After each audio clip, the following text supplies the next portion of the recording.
Hello Israel, it's me, Seven Heaven, coming to you once again with another video. Okay, I want to say I have no rights to the video or music. I have no rights to it all. It's strictly for educational purposes only. Let's get into the video, Israel. Further, what is the space station for?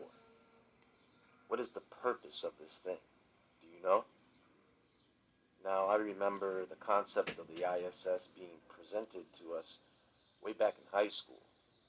If you go to issnationallab.org, they give you a timeline of events.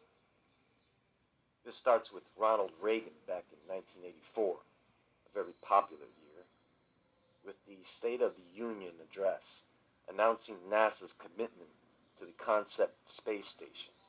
They launched the first segment, Sunrise, a Russian Proton rocket, and within the same year, they launched the first U.S. component to begin a series of shuttle missions.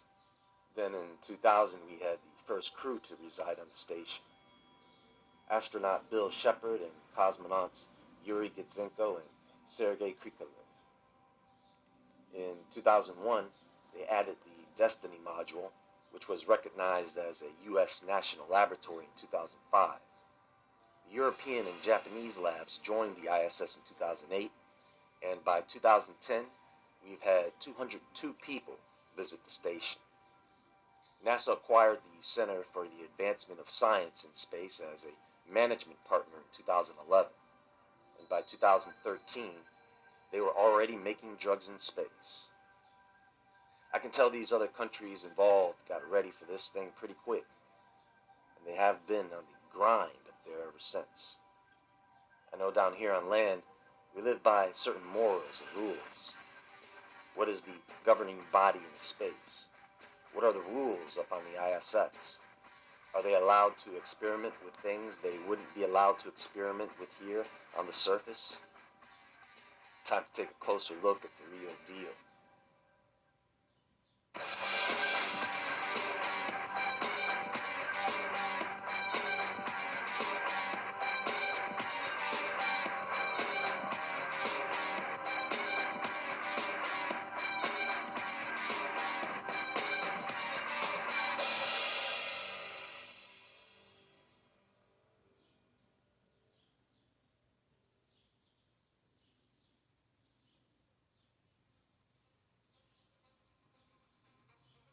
There was war in heaven. Michael and his angels fought against the dragon, and the dragon fought and his angels. So here's another question for all of you. How do you have a war in heaven? What's that like? How do angels fight each other? Can they inflict damage or pain upon one another? Can they kill one another? Now I'm going to get to the space station in a moment. I just want you to have some background on some things here. Many, many years ago, after the design and creation of man, a group of angels, extraterrestrial beings, came down to that mountain. They came down on their own, but they were deceived by the father of lies as well. Keep in mind, these angels, they're not just the workers of God, they are his children. I'm sure he loves them as much as he does us. So they are and have been constantly tested. So as we are and have been. So with the power of incarnation, they took human form. They took women, and they impregnated them, the most beautiful women they could find. These are beings that love beautiful forms. Evil spirits, the demons, those are different. The fallen angels, they are angels. They like beauty. So in order for you to impregnate a human woman, understand folks, you can't go mate with any other creature and conceive a hybrid. It won't work. Mainly because it isn't sanctioned and because of genetics. Which means you have to be a being that also has DNA. The angels either needed the genetics to mate with these human women, or they did some engineering. Now I believe, according to the book of Enoch, it was 200 of the watchers or messengers that initially came down to do this. And they had children with these women. Now out of these 200, how many of them had daughters? Out of all my giant research, I don't remember reading or hearing about any female giants. Which brings up another question. How many did they have? Because I believe all 200 of them had children. So now we are dealing with beings that are part human and part angel. When the flood came and these giants were killed, their spirits were stuck in this type of limbo because they really have no place here or in the heavens.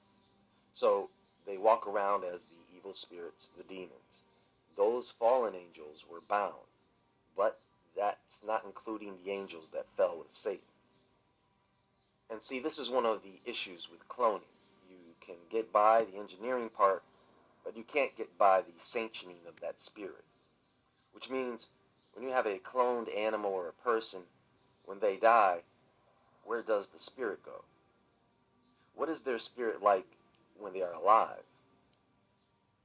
So during this time when these beings came down, first of all, how did they teach man something if it wasn't already taught to them? In other words, how did they teach man to make weapons if they didn't create and use those weapons themselves? These ones that fell, they taught men certain things, but don't think of it as a classroom, teacher to student type of thing. They showed men things in a different way. We've all heard the term chariots of the gods, right? So if you're an angel and you want to teach man how to build a spacecraft, you just take one of your own spacecraft and fling it down to Earth.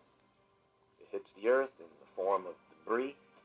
Once man has recovered the wreckage, they now have sophisticated advanced technology that they can reverse engineer. They're not just going to give men things. And that brings me to the ISS, the International Space Station. Now, Boeing is the prime contractor for the ISS. They are responsible for the maintenance. There are 15 nations who partnered with NASA on this, including the US, UK, Switzerland, Sweden, Spain, Norway, Netherlands, Japan, Italy, France, Denmark, Canada, Belgium, Germany, and Russia. There is over 150 experiments going on at the ISS. Over 150. So let me break this thing down for you so you know exactly what this thing is. We are talking about something that from end to end is about the size of a football field, about a yard short, 357 feet to be exact.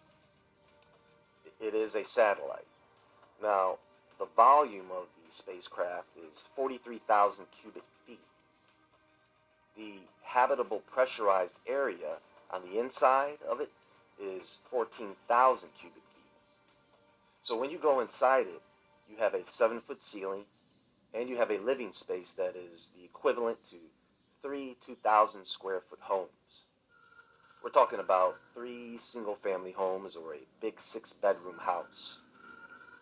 In fact, it has 6 bedrooms, 2 bathrooms, a gym, and a 360-degree bay window, which is not bad because you are only going to have 6 crew members at any one time.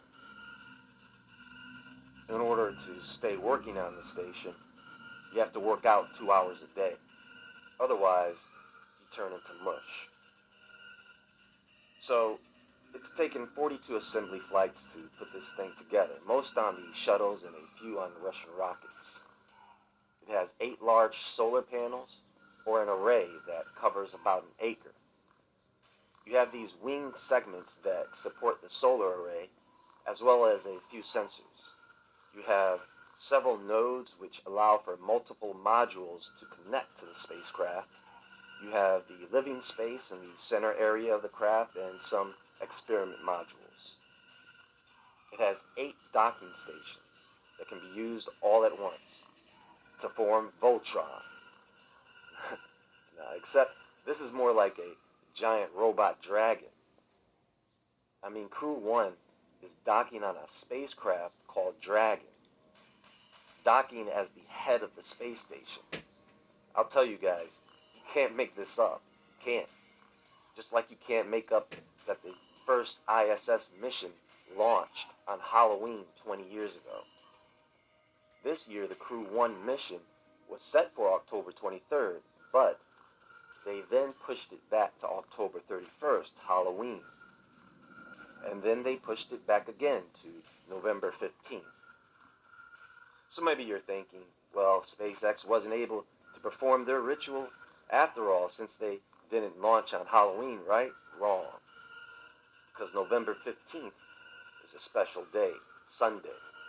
Sunday is the day of the sun gods, Helios, Apollo, Agnios, Mithras, and Phog. Now, I think this date may have something to do with the Greek god Asclepius, who is the son of Apollo, by the way. He is also the god of medicine. And what do they do on the space station? Medical experiments, vaccine work, and cancer research. They work on genetics and DNA. Did you know this day is also the day of the Egyptian Ennead feast? A feast in the house of Ra. An invocation and offering to the spirits. Folks, you think all of this is coincidence? Maybe.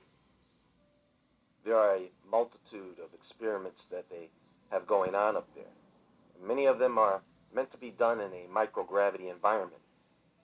They study human biology, plant biology, microorganisms. They see how things grow, replicate, mutate in space. They send up all types of animals. They also send up student experiments.